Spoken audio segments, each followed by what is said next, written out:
Based upon my own studies of the subject, the followers of Muhammad have turned him into a sinless human being, in similitude to Jesus. How accurate is their assertion? It was the later Muhammadan exegetes who created the dogma of Isma', sinlessness of Muhammad, in emulation of the Christian one regarding Jesus.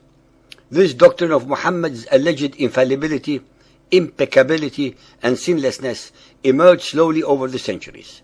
This doctrine, a total and undeniable perversion of reality and fact, is based only on dogma, and not on any truthful record, since the Quran and Ahadith themselves repeatedly and unequivocally state and show that Muhammad was only a man, a mortal, who suffered their strengths and weaknesses of fallibility and sinfulness.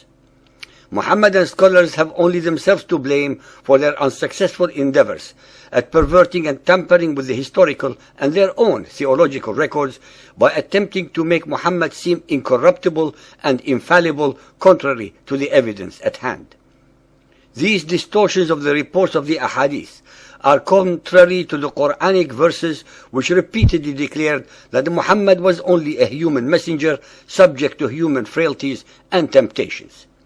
Ali Imran 3.144.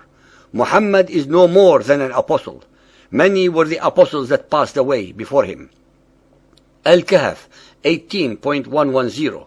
Say, I am but a man like yourselves, but the inspiration has come to me that your Allah is one Allah. This verse shows clearly that Allah was already known as a God of the pagan Arabs long before Muhammad and his Quran. The only difference is that Muhammad insisted that Allah is one deity without any associates. Al-Anbiya 21.35. Every soul shall have a taste of death, and we test you by evil and by good, by way of trial. To us you return.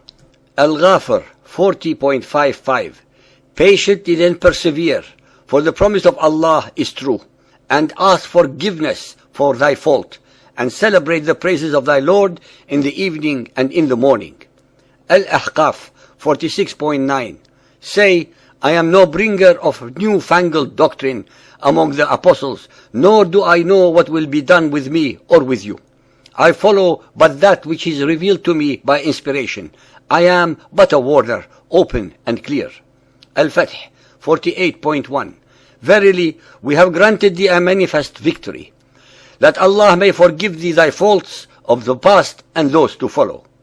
Some of the commentators take this to mean sins committed by Muhammad before his call and after it. Others refer to the word to the liaison with the Coptic handmaiden Mary and to his marriage with Zainab, the wife of his adopted son Zayd. None of the commentators that have been researched, including Al-Bayzawi, Al-Jalalain, Al-Kamalan, and Hussein, give the last interpretation.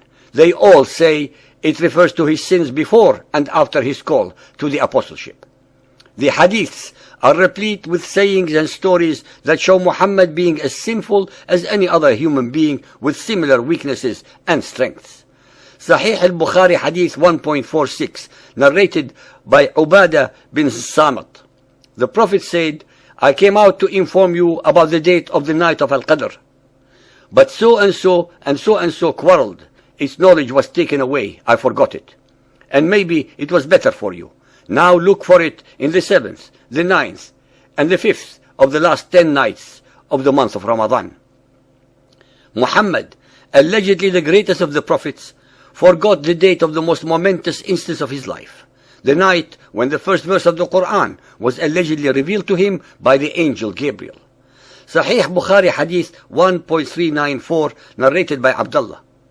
The Prophet turned his face to us and said, if there had been anything changed in the prayer, surely I would have informed you. But I am a human being like you, and liable to forget like you.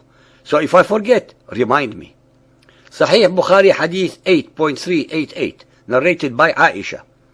The prophets used to say, O Allah, I seek refuge with you from the affliction of the fire, the punishment of the fire, the affliction of the grave, the punishment of the grave, and the evil of the affliction of poverty, and cleanse my heart from all sins.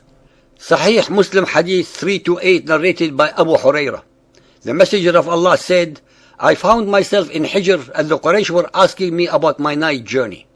I was asked about things pertaining to Bayt al-Maqdis, which I could not preserve in my mind. I was very much vexed, so vexed as I had never been before.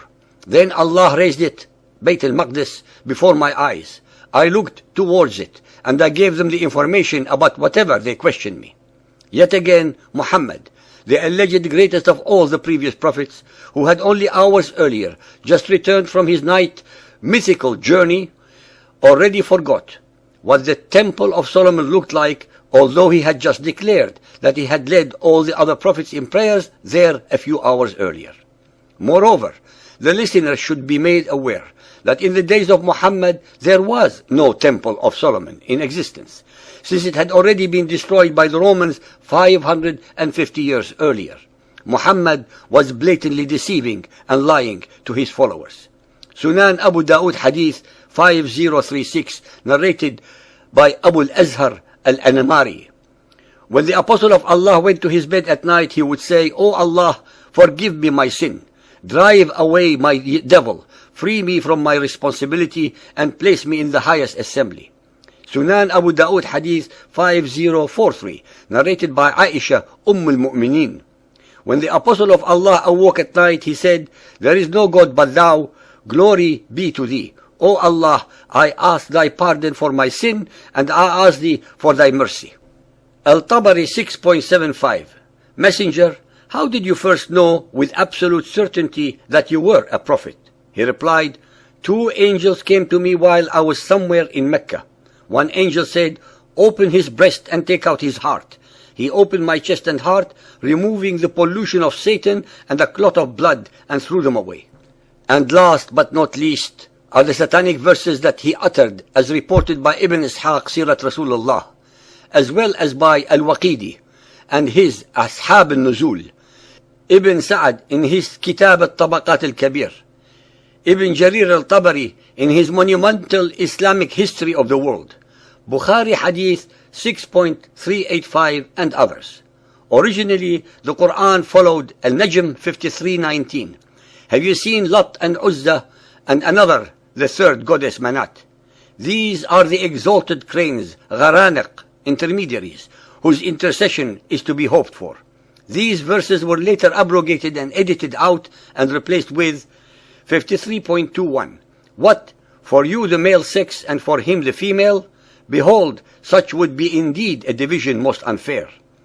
There are hundreds more ahadith that reflect very badly upon Muhammad's character that no one can actually challenge, since they were not written by his enemies, but by the Muhammadan Muslims who had absolutely no reason whatsoever to make him deliberately look bad.